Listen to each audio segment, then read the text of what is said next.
Agit Kabayel remains maybe the most red hot fighter in the heavyweight division. Raheem, let's he gets a KO3 over Knyba. Damian Knyba coming out of Poland, previously undefeated heavyweight. Knyba outboxes him very clean, hits him with uppercuts, outboxes him from the outside for 3 minutes, and then in the next 6 minutes gets stopped. As Kabayel's defense tightened up as the fight progressed, he got to his signature body attack and very short, accurate chopping shots that what I like about him, Raheem, he doesn't load up and still can hurt you with both hands, and then cleaned up with the right hand over the top beautifully. Yeah, is he the most red hot heavyweight in the division right now? You were there in Germany, ringside.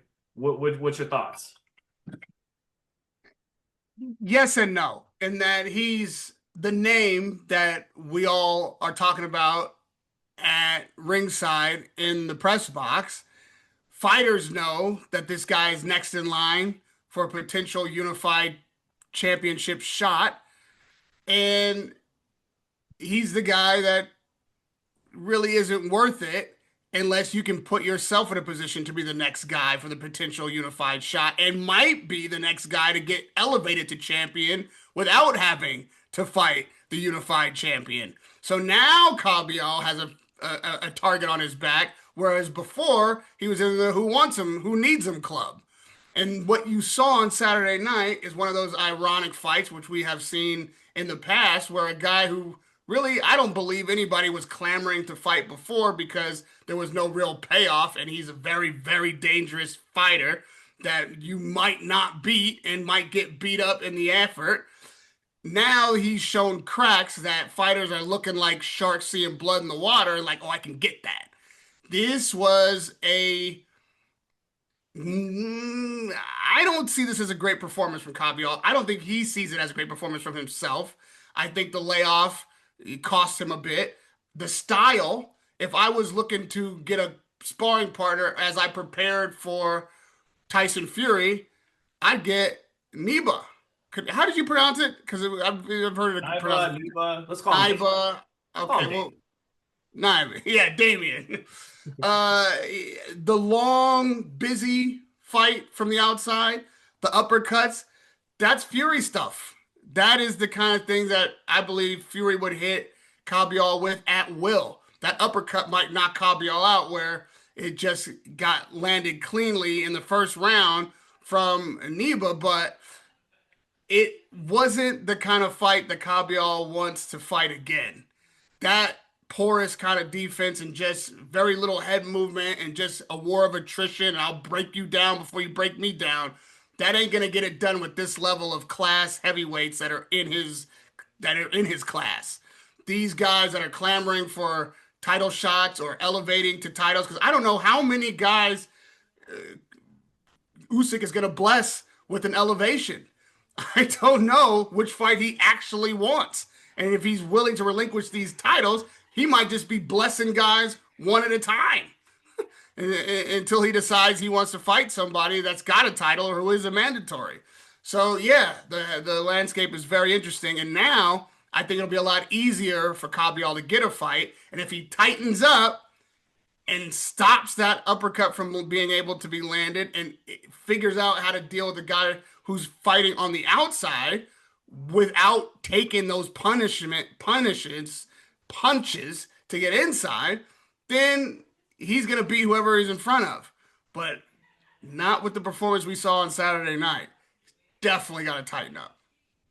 To give him credit, you were there ringside. Did you see his parrying and catching shots improve a little bit in the second and third before he got the stoppage?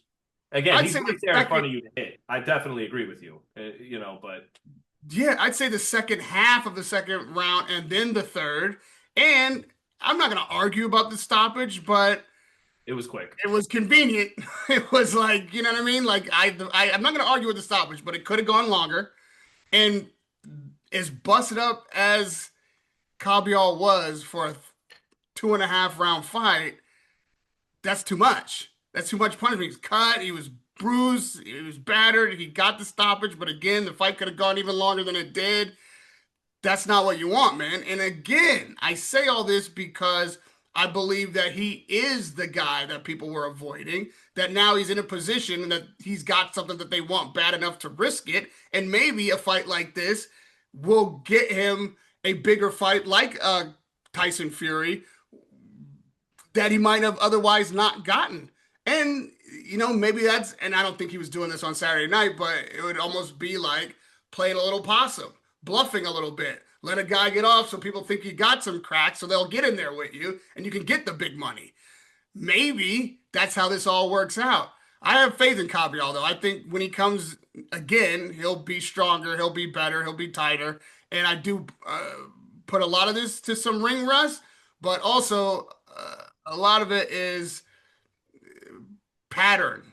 I don't think we can excuse him completely, even in his wins, from his lack of head movement, from his willingness to trade when it's unnecessary. And he's trading with guys who are slower, who don't have a lot of footwork, who are not really fighting from the outside. So that's his fight.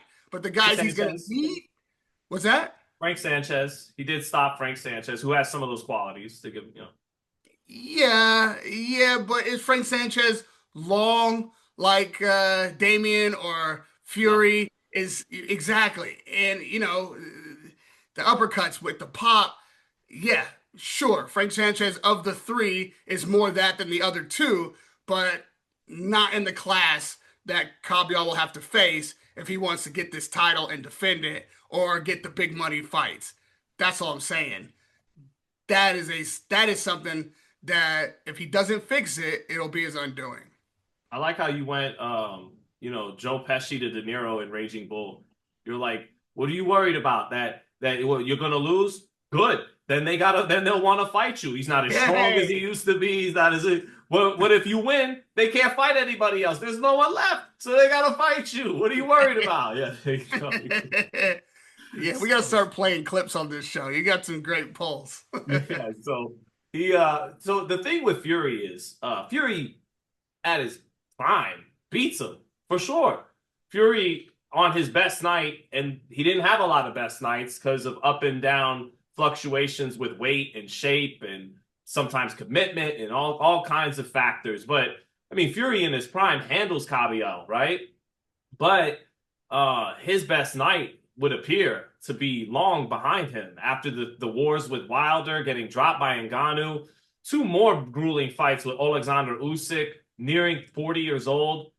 I just don't know if Fury has enough left in the tank, fighting Father Time and his waning candle being burnt against Kabayel, who's a tough customer too. And if you're low on the gas tank, he's going to kill your body too. So Kabayel might be getting him at the right time.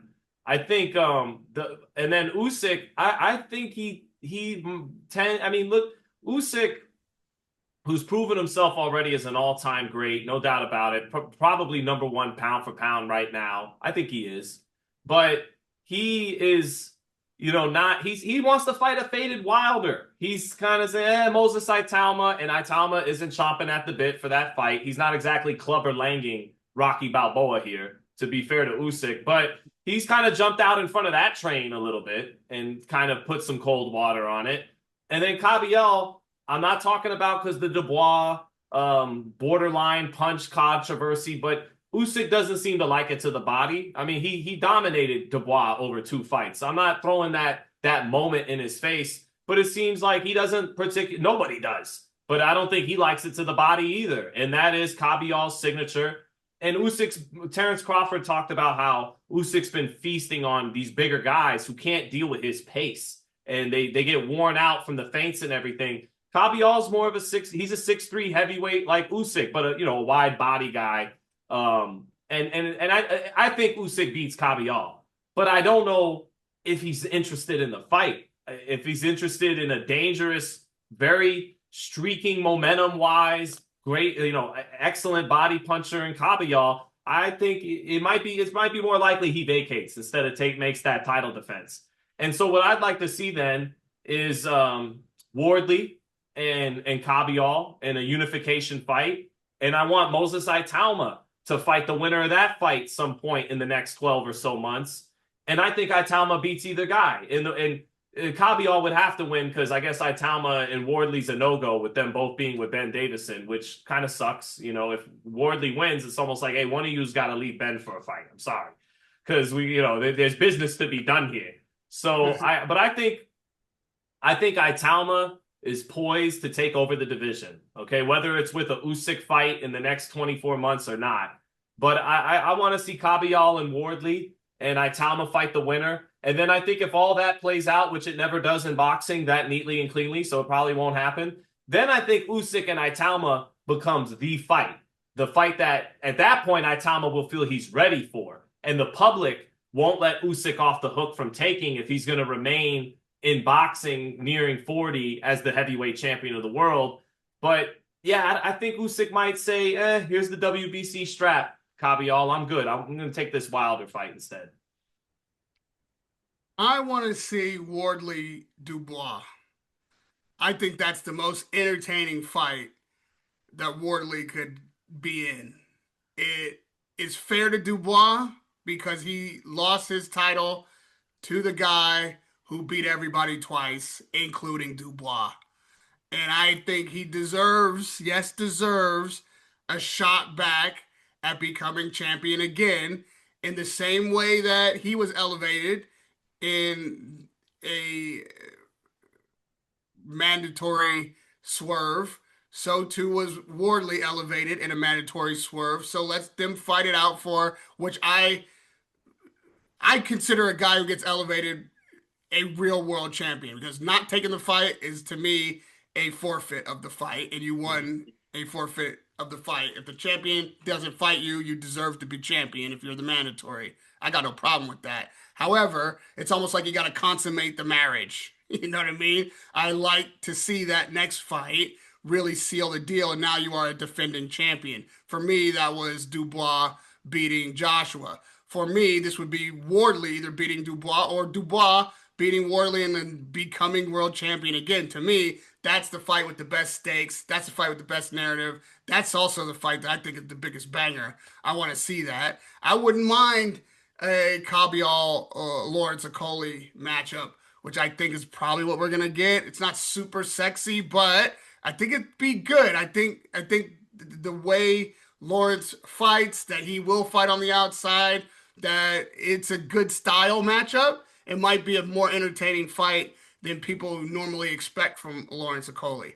Or Fury, which I talked to Spencer Brown. He's already throwing water on that fight. I don't think they want it. He's giving me all the reasons. Water on the Kabayel fight for Fury? Kabayel, they don't want Kabayel Fury. They're friends, and they're both with Spencer. And if you want to go watch that interview, it's a fun one. We went back and forth about it. I think the friends thing is nonsense. I think that's the best fight for Kabayel. Like, for all the reasons you say about Fury, does he still got it, all the stuff? Well, if he doesn't, Kabayel beats him, and Fury don't like it to the body either. Nope. And that body's there to be hit. It's definitely easier to hit than Fury's head, especially if you're not a tall fighter. And so that's a great matchup. I'd like to see, in a perfect world for me, Wardley, Dubois, and Fury Kabayel. But if I can't get Fury Kabayel, I would take Okolie Kabayel, or a Kabayel Okolie in that case. Yeah, I think definitely fair play to the point made about receiving a vacant title. There's some gray area there, like when Bo put it in the track, like Bivol giving up the WBC to Benavidez, Bo with the WBC to Lennox. You're not the man, but we can't come at you like, we got to put some respect on your name with the title you do have. You're not the man because you got to beat the man to beat the man to be the man, but you're not a paper champion either. You're not, there's some gray area there. I think you'd agree, right? Yeah, so, I don't ascribe to there's only one champion in a 4-belt era. Yes, you can look at different situations and grade them accordingly, but you're 100%, anybody who says otherwise is a fool. I'm not even really ready to entertain you. Usyk is the man at heavyweight. If you say otherwise, log off. You're crazy. But Wardley is a champion, and not just a paper champion. He ain't no alphabet belt holder. He is a champion. I won't take that from him for a second, because Usyk chose not to fight him as his mandatory. that is if Joseph Parker had won that fight, I don't think anybody would have a problem looking at Joseph Parker, even if he hadn't even had the Wardley fight. If he had just gotten elevated while he waited, that's legit. If the man decides to fight someone else other than you, then he's given you a piece of his manhood.